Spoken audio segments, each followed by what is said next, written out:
Today on Straight Talk Africa, my recent trip to Africa, the motherland, with my colleague producer Paul Ndiho. We had an opportunity to visit 3 countries, the Democratic Republic of Congo, the Republic of Zambia, and the United Republic of Tanzania. We'll discuss our observations and our report card on the ongoing democratic transitions in the 3 countries that we visited.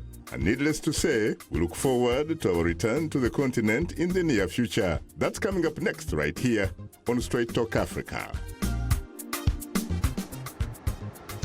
Hello and welcome to a special edition of Straight Talk Africa, live from the Voice of America in Washington.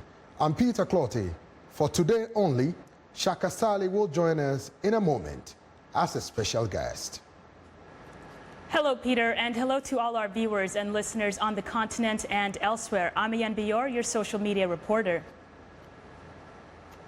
Today, in a bit of a role reversal, I will chat with Shaka Sali and VOA producer Paul Ndiho about their recent trip to Africa, where they had an opportunity to visit 3 countries, the Democratic Republic of Congo, DRC, Zambia, and Tanzania. They will discuss their observations and report on the ongoing democratic transitions in the 3 countries. And coming up later, our audience has weighed in on our topic through emails, Facebook, and Twitter comments. We'll reveal some of them ahead on Straight Talk Africa. Shaka and Paul were privileged to talk with and meet many friends, old and new, in Africa, while pursuing several stories and meeting with some of our African affiliates. They participated in town halls, tours in the Democratic Republic of Congo, discussions in Zambia and Tanzania. Paul Ndiho has more in this report. On a Delta airline, much like this one, we left from Dallas International Airport outside of Washington, D.C. at 6:45 p.m. in the evening on August 12th. In a word, for me, the trip was brilliant.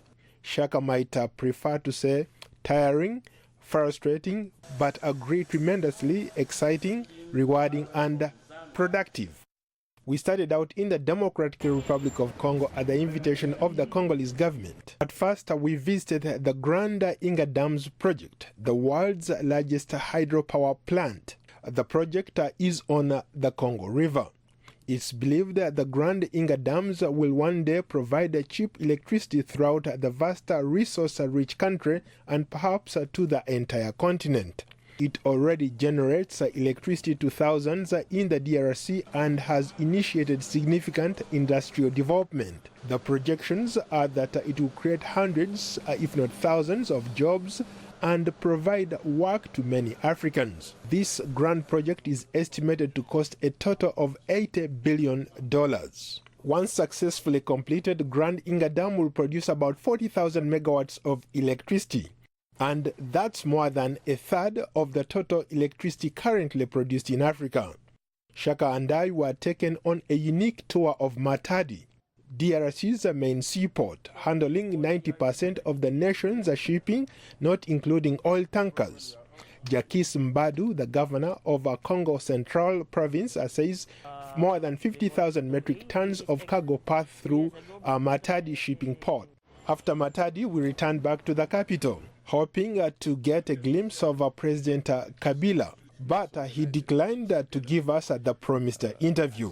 I also met with Congolese engineer Teresa Aize. She designed these innovative traffic robots in 2015. 5 of them are now helping diminish traffic problems, at least 4 in Kinshasa, Lubumbashi, Matadi, and other cities. She continues to seek government funds for more.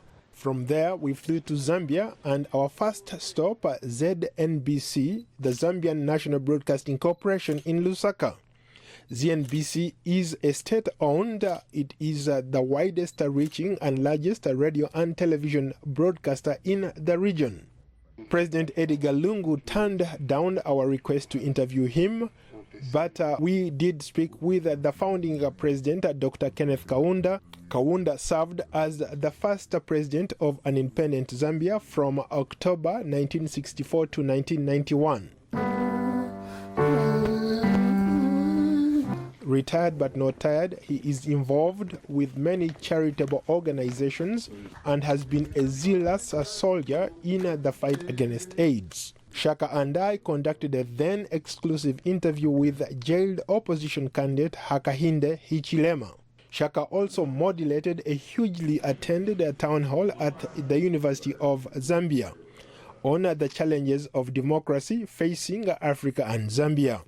We concluded our trip in Dar es Salaam, Tanzania. Shaka and the panelists discussed current political issues at the studios of our newest affiliate, Azam Television. But due to technical problems with the intended live broadcast, that sank the intended broadcast. Shaka Sali, thank you for making all the way here. We appreciate your work. We know that you have been putting Africa on the map. In Tanzania, another enthusiastic town hall meeting at University of Dar es Salaam, and last but not least, a former Tanzanian Prime Minister Edward Lowassa and candidate for president shared his thoughts on the state of democracy in his country and other countries. Paul Ndiho, VOA News. Thank you, Paul. Now, our special guests for today are the current and long-time host of Straight Talk Africa, Shaka Ndugusali, and VOA video journalist, of course, Paul Ndiho. Gentlemen, it's great to have you here. It's a pleasure, of course, to really be hosted by you. And, of course, this is not the first time. True, true. So let me ask you, Shaka, in your trip, let's begin from DRC. How did it go? What were your experiences? What did you see? And the feel of the place? I think that we generally had a great trip. We were picked up at the tarmac at the Njiri International Airport by obviously representatives of the government of the DRC. And we were then taken to a hotel where we spent the next several days. We did interact with a lot of people, including the President of the Republic of DRC, with whom we talked on so many subjects really, but this was off the record. We were confident that we would eventually, of course, land the almighty interview, but it didn't happen. What was the reason? Did they give any reason why President Joseph Kabila decided not to give any interview, particularly when he welcomed you with open arms? You know, you've been there, Peter, and I am one guy that happens to be an optimist. I'm still looking forward to a day and an opportunity to actually still have that interview. And because of that, I honestly don't think that I'm going to be talking much about it. But I know that one of these days it's going to happen. Wonderful, wonderful. Paul, let me come to you. Your experience in the Democratic Republic of Congo. It was an amazing experience. I've been to Congo. I've been to the eastern part of Congo, but I'd never been to Kinshasa and Matadi and all those other places. So going there, seeing what's going on, especially visiting some of these projects, especially the Inga Dam project, for me was a remarkable experience. In a sense that once this dam is completed, it's going to generate about 40,000 megawatts of electricity. Do you know what 40,000 megawatts of electricity can do? It can definitely lighten up the entire continent of Africa and perhaps export this power to the rest of the world. So for me, that was one of the most important stories that I picked out of Congo and that I would like to take further. Shaka, let me come to you. The president and his team signed a deal with the Rassemblement, the main opposition party, as part of the democratic process to ease political tension, try to suppress violence that have, you know, here and there spurred in some parts of the country. What happened? Democratically, DRC was supposed to have a smooth transition. What happened? Well, they signed the deal, and of course, they also have a prime minister as a result of that deal, except that, of course, the major opposition party feels that the prime minister should probably have been someone else. We're talking about Felix Tshisekedi, right, son of the late Tshisekedi, of course. You know, we stayed there for several days.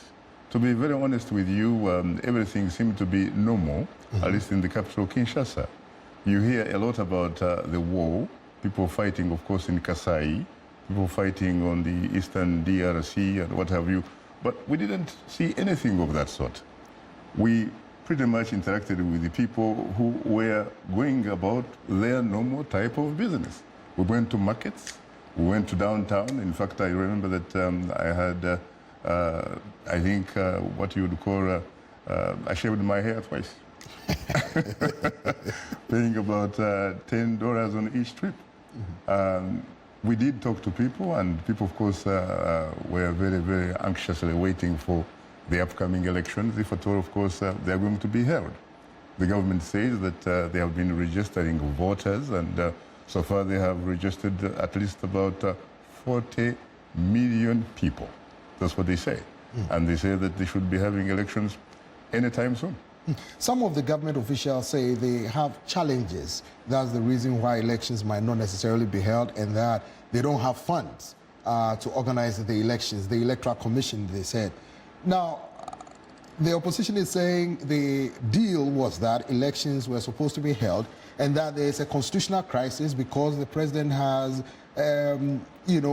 basically exhausted his term of office, and that this is a coup. And that there has to be an implementation of the deal mediated by the Catholic priests. What is the situation there? Well, of course, the deal called for the elections to be held not later than December this year. From what I was able to see and the people that I was able to interact with, including the president, I honestly do not think that you're going to see an election held this year. If there is going to be an election, it's probably going to happen sometime next year. In fact, some sources tell me that probably around the spring.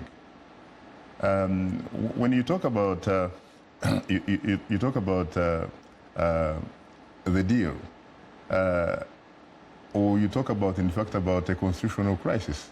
No, I don't think there is going to be a constitutional crisis, because if you recall, the Constitutional Court itself, as a matter of fact, is on the same page with the government. It says that you can only have Kabila step aside only if there is another president or a new president who is being sworn in to take his place. So you have to wait for the elections. Well, Paul, what did you get from the opposition, figures that you spoke with, interacted with about their fight? Because some people in parts of the country where they don't necessarily support the president are saying that if by December the elections are not held, the country might not necessarily enjoy the peace that it's enjoying. Now, nobody knows what action they're going to take, but what was your sense? A lot of Congolese that I spoke to are cautiously optimistic about the future. They think that by prolonging this election, it's not good for the country. But they are hopeful that at the end of the day, Kabila will live up to his word, and they promise to hold him accountable. You look at a lot of the other people that I talk to, especially people on the streets, they're caught between a rock and a hard place. They don't know what's going on. If you talk to Kabila people, Kabila is not going anywhere. He has taken cue from these other leaders on the continent, in the region. He wants to play the same game. So when you talk to opposition leaders, they say he's trying to use the same yardstick to play politics. And that's why they are cautiously optimistic about what's happening in Congo. Ndugu Shaka, when you look around the neighboring countries of DRC, of course, you have Rwanda, where the president is going to stay in for a little bit of time. You go to neighboring Uganda, President Museveni, those who support him in parliament are trying to change age limits so he can run again. And several others in the region are doing the same thing. What prevents him from saying, well, I will follow suit? He's definitely in very good company, especially because, in fact, if you just cross the river, the Congo River, you're talking about Sassou Nguesso, the president of the Republic of Congo, which used to be known as Congo-Brazzaville. This is a man, of course, who, like other peers in the neighborhood, have actually been in the business of shifting political constitutional goalposts so that they could pretty much serve as presidential monarchs. You had south of the DRC, we're talking about Angola, where you had Jose Eduardo dos Santos. After 38 years in power, he has apparently stepped aside, and there is a new president. Right. But guess what?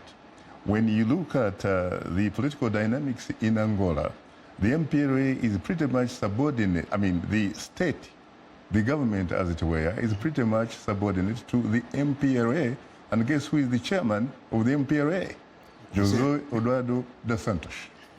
He's doing a sort of Mwalimu Julius Kambarage Nyerere, what he did back in 1985 when he stepped aside and in came in Ali Hassan Mwinyi, who became president. But Nyerere remained for some time as the chairman of Chama Pinduzi, the CCM. Before pausing for a short break, we want to remind you that Straight Talk Africa is now streaming live on Facebook. To watch our show, just enter the keywords Straight Talk Africa and don't forget to share it with your friends. We are on Twitter and we are tweeting live. Follow us at VOA Shaka, that's VOA Shaka, and join in on today's discussion with your questions and comments. Don't forget to use the hashtag Democracy in Africa, and we will air some of your comments later in the show. We'll be right back.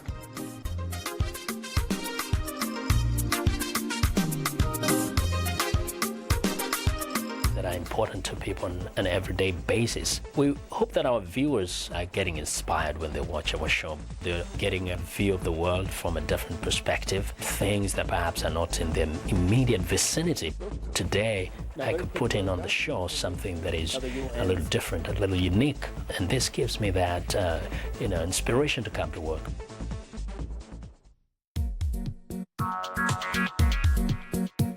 Like Voice of America on Facebook. Follow VOA on Twitter.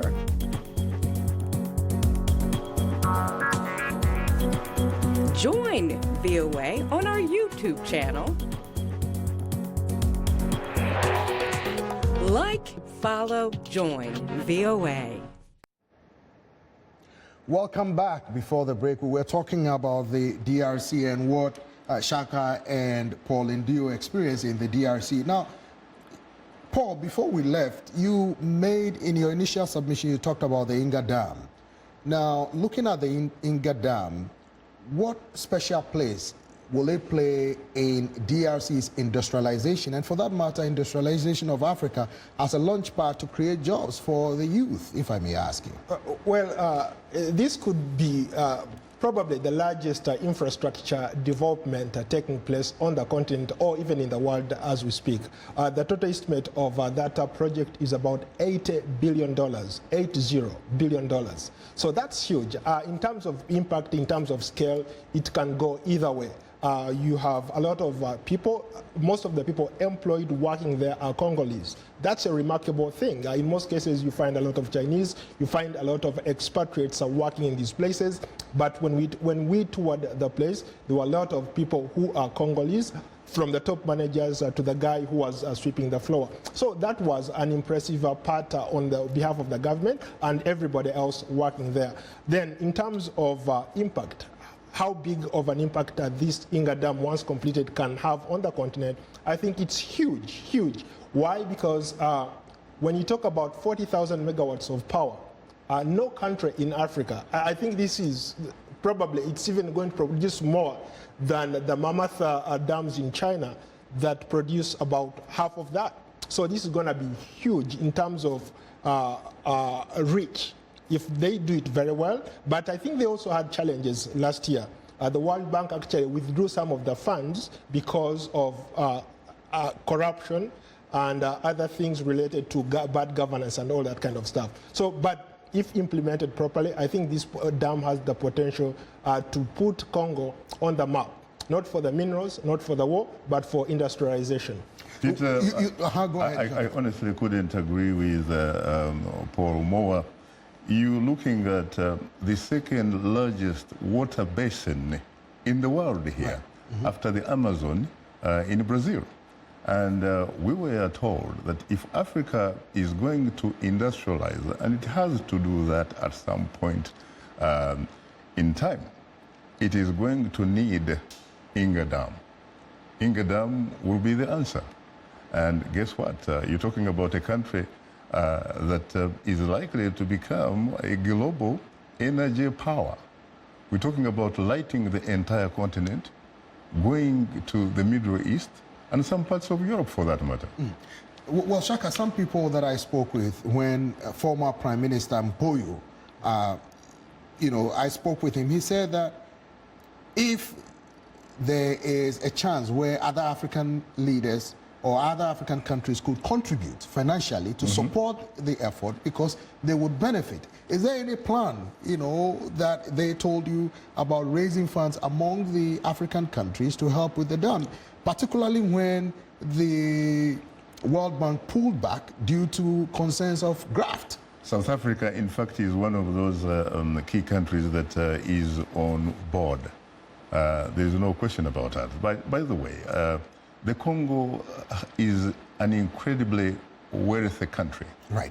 It borders with 9 other countries. Probably no any other country on the African continent actually is like the Congo. The problem are the issues of governance, because you have an incredibly wealthy country, and yet you have a country that has probably one of the poorest human beings living in that rich country. The Congo during colonialism played an incredible role. As a matter of fact, when you talk about the atomic bomb that hit Hiroshima and Nagasaki, guess where uranium came from? Right there. It came from the Congo. The Congo at one time had one of the most enviable medical care system in Africa, for that matter, to the extent that, in fact, patients would come from South Africa to go and be treated in the Congo we are looking at right now. I come from Kavari. Kavari is not very far from the Congo. My mother came from an area called Busanza at the border of Congo. As a matter of fact, their cows and their farms and what have you were all in the Congo. If you were sick, you'd have to go to a Congolese missionary hospital called Rwankuba. So there are some precedents that this country, if it actually gets an opportunity for getting a leader that can do some kind of good governance, it could actually turn around to be an incredibly beautiful country to be associated with. Well, you were talking about, Paul, you were talking about Matadi, where you also visited. Tell me your experience there. I was remarkably impressed by Matadi Seaport.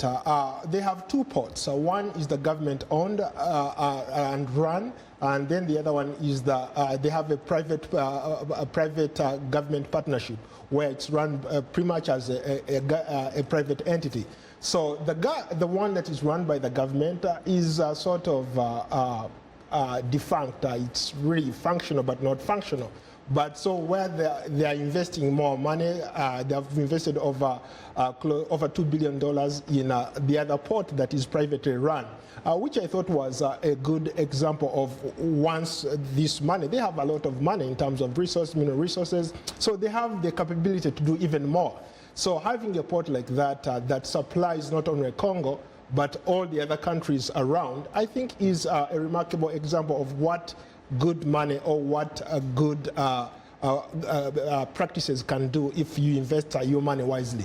Actually, that private inland seaport that, inland port really that he's talking about is run by some Congolese business people and the Philippines. Yeah. It's an incredible piece of work, really.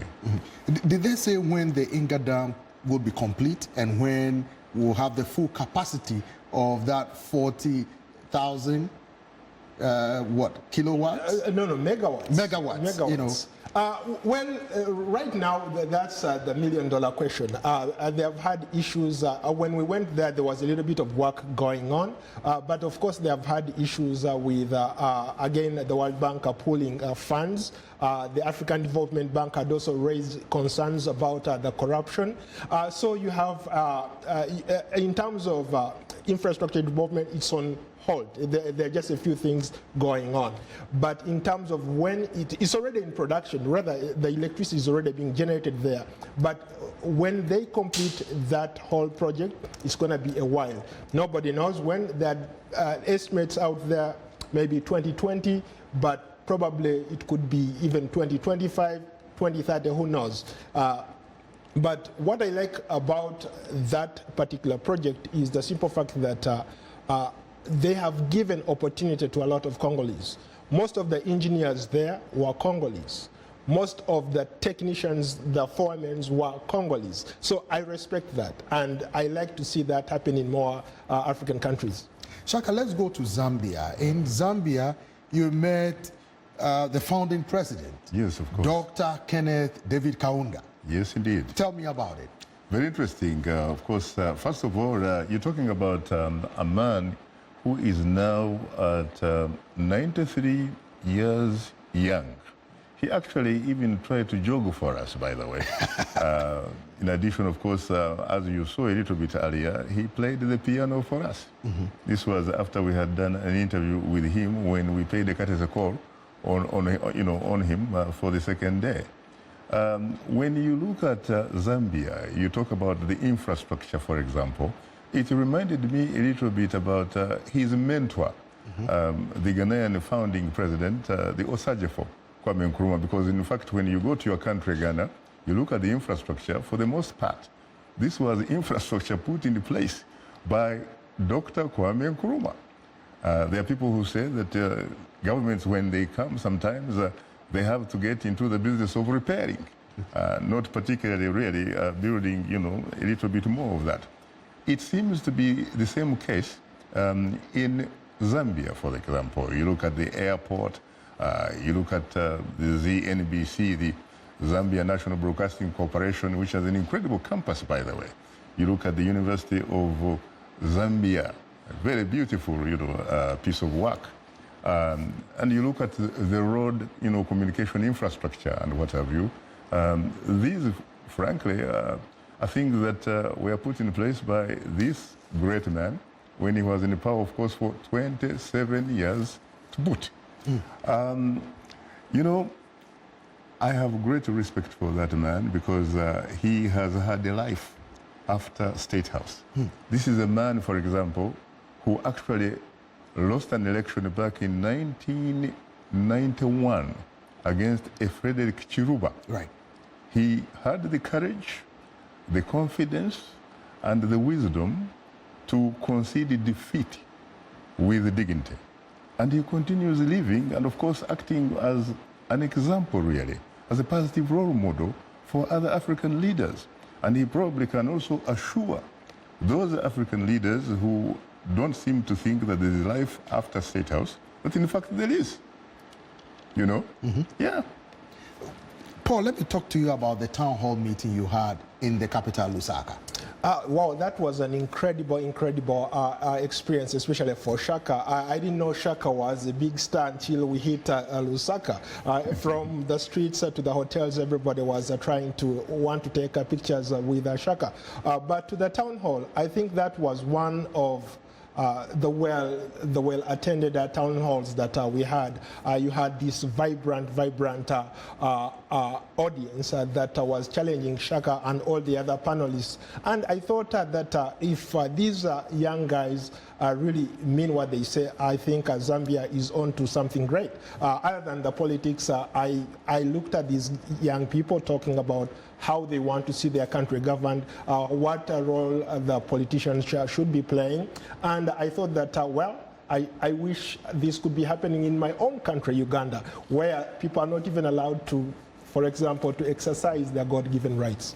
It was an incredible experience, Peter, because let's face it, you know as well as I do that for many, many years, Zambia was one of those countries that were regarded really as, beacons of hope for African democracy. As far as I'm concerned, when I heard what people were talking about and the debate and what have you in that particular town hall, I don't really think that is the case any longer. We're talking about a situation where a lot of people are saying that when you talk about democracy, you're looking at a democratic space that is increasingly shrinking. People do not feel comfortable expressing themselves, or Americans would say, of course, people do not feel comfortable invoking their First Amendment. People are afraid that the state will do something not particularly good to you. So democracy could be under threat, as some people say. We'll come back and we'll continue with the discussion. You are tuned into Straight Talk Africa. We'll have more of our discussion in a moment, including our social media segment. So don't go away. The lyrics could be French, English, Portuguese, Bantu, Arabic. It is the beat. The African beat that counts. The beat does all the translations. It cuts across all languages and gives us the understanding that this is the African beat. It is so distinct and adhesive. It binds us together. African Beat on the Voice of America. For more information, visit our website at www.voanews.com/AfricanBeat. Today's youth are not just the next generation of African leaders, they are today's leaders. And this is the time to invest in them. Today, not tomorrow. So let's connect. Let's engage with each other on issues that will transform our societies. Innovation, leadership, entrepreneurship, things that you're doing to move the continent forward, to make you the greatest generation that Africa has known. It's Upfront every Wednesday, 17:30 UTC, right here on the Voice of America.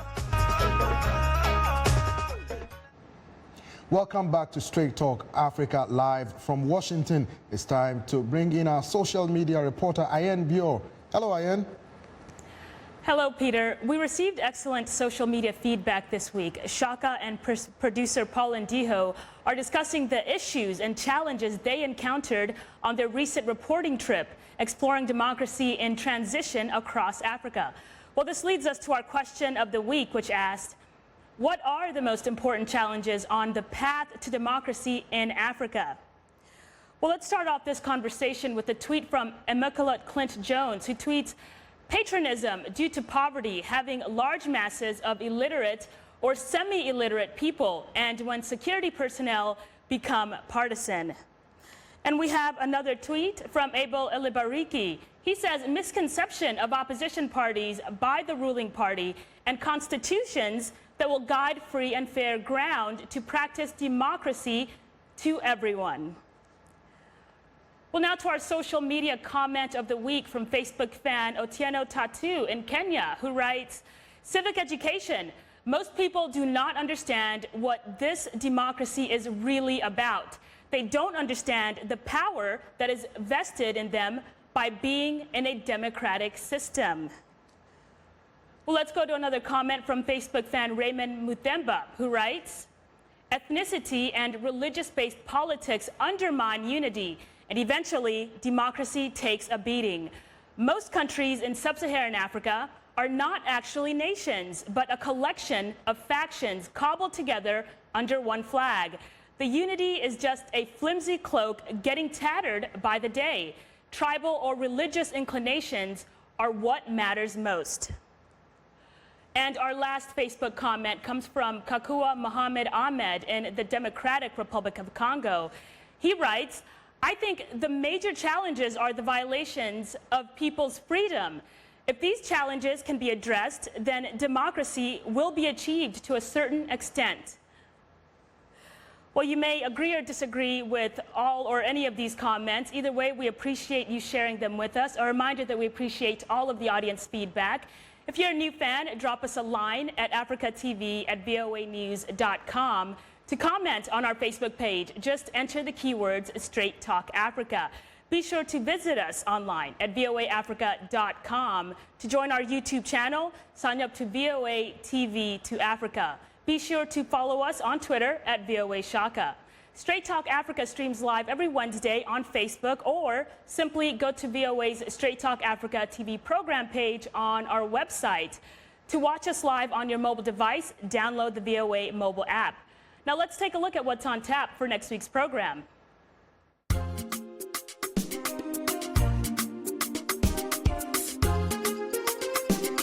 On the next, Straight Talk Africa, an inside look at Startup Africa, a nonprofit Delaware-based organization that supports youth in building business skills that foster financial independence, create jobs, and grow African economies.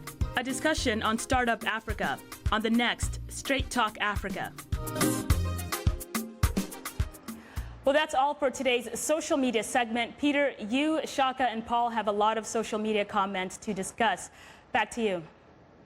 Thanks very much, Ayen. Before we went on that break and before Ayen Bio came up with a report, we were talking about democracy in the land of Zambia, the Republic of Zambia. Some opposition politicians have expressed concern that the political space is being shrunk by the powers that be in government. However, government officials that I have spoken with have said that President Edgar Chagwa Lungu is the most democratic president of modern times, and that he is implementing measures to ensure that there's freedom, there's accountability, and that people who try to undermine the country face the full rigors of the law. However, you spoke with Hakainde Hichilema. What did he say? But Peter, what do you expect, frankly, to hear from government officials or government supporters? They obviously have to do a little bit of spinning. They have to give you a sort of make-believe kind of perspective, really, that is happening. But in talking with a lot of people, and we talked with a lot of people, including some of the guys that I in fact went to school with during my undergraduate days in the 1970s in upstate New York. These people were of the view that democracy, if there was anything such as democracy in Zambia, really, it probably ended with the defeat of Zambia's fourth president, Rupia Banda, in 2011. That when Michael Sata stepped in, that was probably, at least in their view, not mine, the beginning, frankly, of the end of the kind of democracy that they were enjoying at that time. So they obviously wouldn't agree with you or with those government officials who are trying to convince you or persuade you that Lungu is a Democrat. I talked with Hakainde Hichilema, a man, of course, you have followed very closely, a man who is a major opposition leader.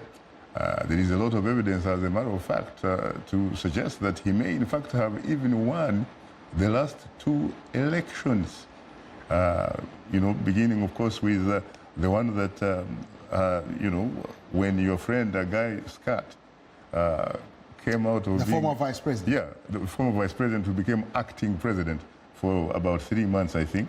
That election, apparently, according to a lot of sources, may in fact have been won by Hakainde Hichilema.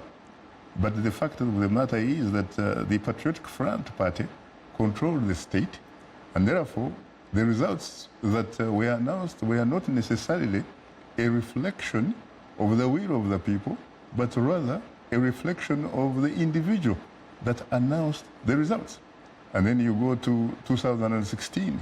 Apparently, the same kind of scenario, really. And you have a situation where, at least according to the Zambian constitution, you are supposed to have 50% plus one vote.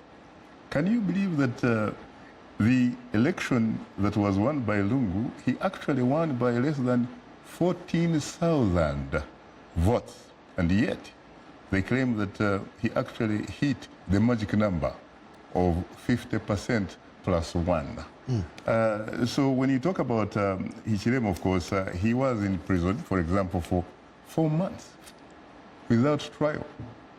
he was actually staying with convicted people, people who had murdered their fellow citizens. But the government argues that he created disaffection, created tension, undermined the integrity of the moral mandate given to President Edgar Chagwa Lungu by the people of Zambia, and that he needs to face the full rigors of the law because he put the president's life in danger when he refused to give way while the president's convoy was on his way out of a function. Of course, his story is very different, but even if in fact it were true, we are talking about actually being found on the same road where the president was traveling.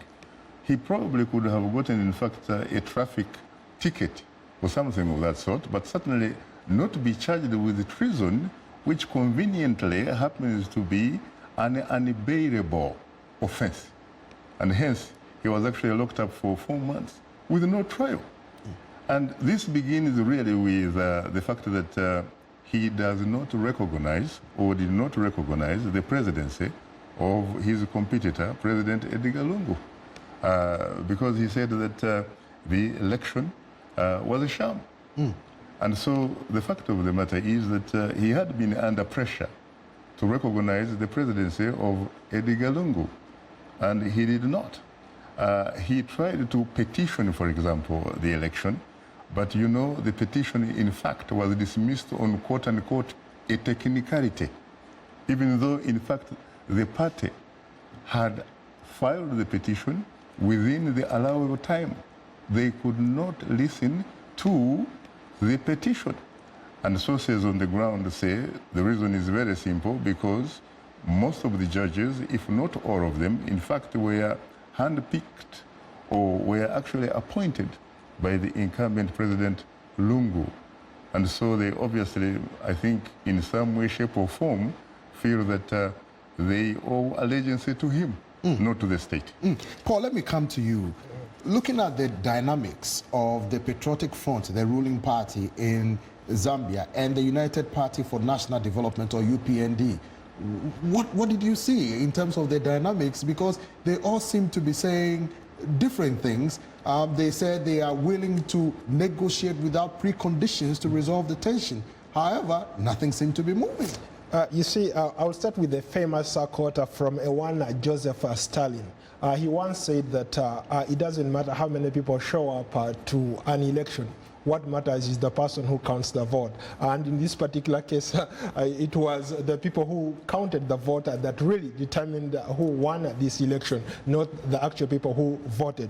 I was in Zambia in 2014, shortly before Michael Sata died, and I was there around the same time when he died.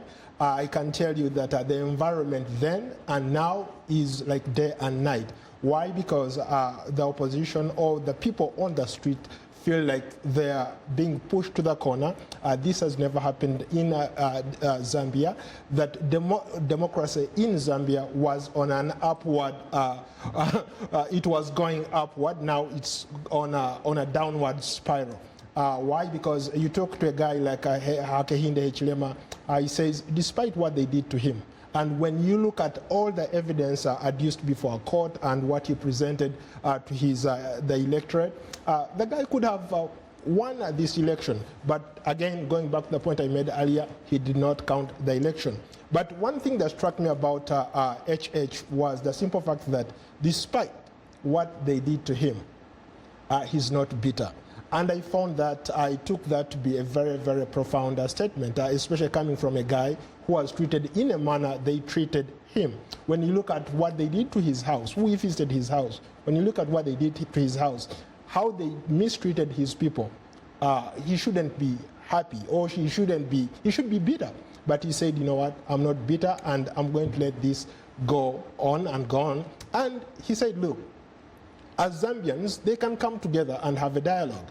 But it took the likeliness of Baroness Scotland, the chairperson of the Commonwealth, right, and former Nigerian President Olusegun Obasanjo, to mediate his freedom, to advocate for his freedom. So that says much about what's going on in the country. I think that in addition to what Paul said, the Catholic Church in Zambia should not really be underestimated in terms of the role, by the way, it played. I think that from what I saw, it's quite possible that Mr. Lungu was actually finding a way out. Because frankly, if the case had gone to the court, there's no way he could actually have had his way. And so I think he actually jumped to an opportunity provided by the Secretary General of the Commonwealth in order to release Hakainde Hichilema. But guess what?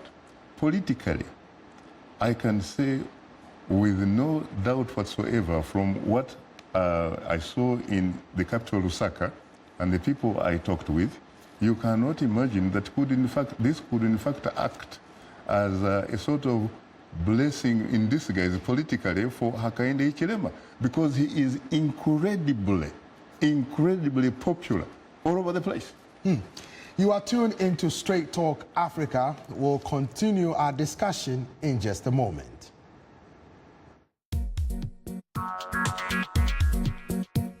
Like Voice of America on Facebook.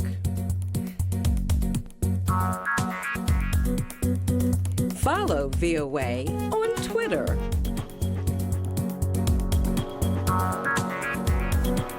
Join VOA on our YouTube channel. Like, follow, join VOA. If you like today's show, please write and tell us what you think or give us some suggestions. Be sure to tell us what station you're tuned into.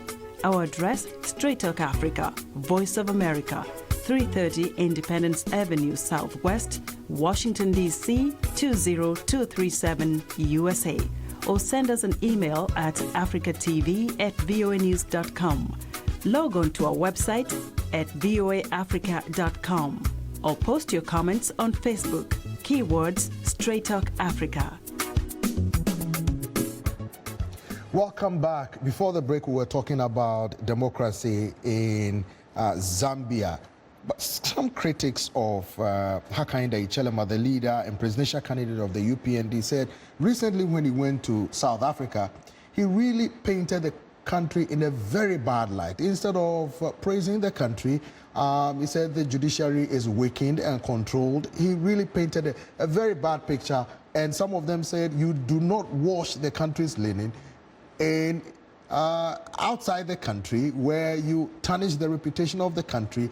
The country used to be known as the bastion of peace and democracy on the continent, and that he really undermined and belittled the people he seeks to lead in a few years' time. What is your take? I'm not that sure really, because I actually watched the video in Cape Town, correct? And I listened to what he said. In fact, we used part of it a couple of weeks ago when we had a show on the politics of Zambia. I think the guy, as far as I'm concerned, having also, of course, had the opportunity to interview him in his residence outside of Lusaka, the guy was stating facts. He was stating facts. Those were not opinions. Those were not innuendos. Those were facts. He talked about the situation, how he was arrested, how he was treated.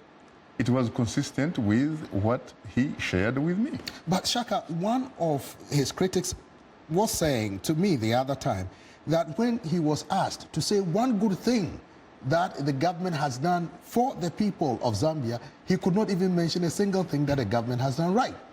Well, I am not Hakainde Hichilema, so you could possibly ask me to say really why he didn't say that. It was his opportunity and privilege to say what he wanted to say about that. And I think he didn't probably find anything in his own view that he considered to be good. Let me come to you, Paul. You also went to Tanzania, the United Republic of Tanzania. Tell me your experience while in President Magufuli's backyard. I can describe it in one word: not great. A lot of people. Why wasn't it not great? People I don't know how even to put it. People are scared. They don't talk. For example, we had an interaction with a lot of people, including students at the University of Dar es Salaam. They all expressed similar sentiments. They were saying that the way Magufuli is running that country is no different than an autocrat in North Korea running the way he does his things, the way he comes up one day and fires people. People don't like that kind of stuff. Paul, there is a due process. Some of them said Tanzania have enjoyed a status quo of laissez-faire, where people do things anyhow, and that President Magufuli has brought discipline, has brought accountability, especially to the public sector, where people just will get up and go have tea and not work effectively. You see, that is all good. On paper, it's all good. But in practice, it looks really bad. When you just come up, there is a process, and you start arresting people, firing people. I mean, what's different from, let's say I work for an institution like this, and I come, I'm not the boss, but I make decisions happen and things get going, right? But all of a sudden, I'm told to go without any reason and whatever. That's the kind of democracy that you see in Tanzania. And this is, by the way, not me saying that. I talked to a lot of people, including the former Prime Minister, Edward Lowassa, who was afraid to talk about the politics in Tanzania. He said... Let me come to you, Shaka. You had a town hall. What were some of the interactions? What were some of the opinions of people who participated in the town hall meeting about the situation currently in Tanzania? You know, they chose a very politically safe topic to talk about, and that was patriotism. Mm-hmm. So they were talking about patriotism. Now, patriotism is not something, frankly, that you can attain or accomplish through or via legislation. That one has to come probably in a manner that reflects the kind of socialization the state has provided you, the history and what have you, and the reason why you should probably love your country and serve your country for that matter. But there was no question, by the way, that people were dissatisfied with the manner in which the country is governed. Let's face it, I went to a barber and we talked about, I asked him, I said, who do you like here? What do you think about President John Pombe Magufuli? And there were two gentlemen who said they liked him, and I said, why? They said because he is a man, obviously, who is a president of the ordinary people. Then there were these two other ladies, they said, no, we don't like the manner in which he's going about things. People will tell you that as an individual, as a person, Magufuli is a good man in the sense that he is incorruptible, for example. He does not, I didn't see many people frankly claiming, for example, that the man is a thief, or he wastes resources and all that kind of stuff. No. The only problem they have is that, yes, he may probably, he may have good ideas, he may mean well and all that kind of stuff, but the problem is you cannot run a state as an individual. You have to be able to come up with your policies, sell them, look for people who are willing, for example, to believe in them so that they can implement them. So I think his problem, frankly, is that he has not been able to institutionalize some of the policies that he supports. He seems to be overreacting and what have you. And let's face it, majority of the people who run the system, they are people who are invested in the status quo. People are afraid, as Paul has said, but that does not mean that they do not continue doing the sort of things they used to do. They probably now do them under the table and all that kind of stuff. So I think that he has to be able at least to listen, to consult. I was told by many people that this is not a man who believes, for example, in dialogue. He believes in monologue. He believes in lecturing at you, telling you what you should do and what have you, not listening to you or to anybody. If he's going to be a leader that is respected by his own people, to be honest with you, he's going to figure out a way of consulting them, involving them in some of the ideas that he thinks are best really for them. But Shaka, let me come to you, Paul. That is why Tanzanians say they voted for him, because he promised something different. He promised he was going to weed corruption. He said he was going to stand tall, and those who have stolen public funds will be dealt with accordingly. Recently, he also said that everybody or anybody who has stolen public funds, who perhaps might have committed any financial malfeasance, will be dealt with according to the law. Let me come to Paul before I come to you. Yeah, but he's doing that selectively. When you talk to all these people who have probably benefited from the system, some are genuinely have maybe done businesses and accumulated wealth, they all say the same thing about the guy. They say the guy is not sincere. What he says, he is a very, very strong guy. He has the hallmarks of being an autocrat. Let me put it that way, because he doesn't listen to anybody. He doesn't listen to advice. Not only that, a lot of people that I talk to, they compared him to somebody who makes Jakaya Mrisho Kikwete look like a saint, because that's how things have gotten out of place. That is very interesting, because he talks about the former president, Jakaya Mrisho Kikwete. This is a man that a lot of people popularly would look at as somebody who loved, for example, to travel around the world. In fact, he even referred to as Vasco da Gama. But to be very honest with you, even some of those people now, as Paul actually just said, they look at him as an angel. In fact, I was told that a lot of people who belong in the ruling party, Chama Pinduzi, the revolutionary party, others, of course, sometimes, have, jokingly refer to it as Chukua Chako Mapema, meaning, frankly, that, get yours, cut and run. That kind of stuff. It implies corruption, really. Right. Mm-hmm. A lot of people who actually are members of the ruling party, they also have now developed different opinions. There are a lot of people I met and talked with who belong to the party who do not support him. If they had an election, that is an election, not a selection, because this particular one that you talked about, by the way, for a lot of people, it has a sort of asterisk. It was not an election, they think it was a selection. A sort of election that Paul was talking about, an election that Stalin used to brag about so much, not so much that the results really reflected the will of the people or the will of the voters, but rather the will of those who counted the vote. And by the way, when you think about, again, the constitution of Tanzania, unlike, say, the constitution of Kenya, or even Ghana for that matter, in fact, even Uganda for that matter, does not even allow petitioning a result in the court. You can only petition, if you want, to the Electoral Commission. Shaka, before we go, briefly, do Tanzanians feel safe, particularly when Tundu Lissu, a prominent lawmaker and leader of the Tanganyika Law Society, was shot with a slew of bullets, and now he's being treated in neighboring Kenya? Briefly, before we go. Because, first of all, we don't know, obviously, who shot Tundu Lissu.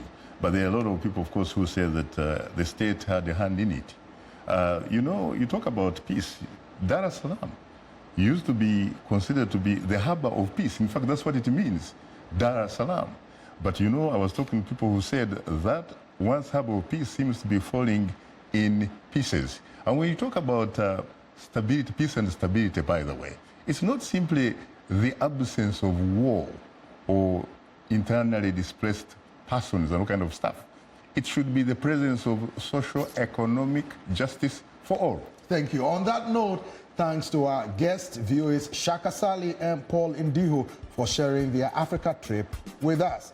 Thanks to our affiliate stations, along with our viewers and listeners. For many of our Voice of America radio affiliates, Learning English is coming up next. And tomorrow morning, it's Daybreak Africa with James Batty. On behalf of the Voice of America, thanks for tuning in to Straight Talk Africa.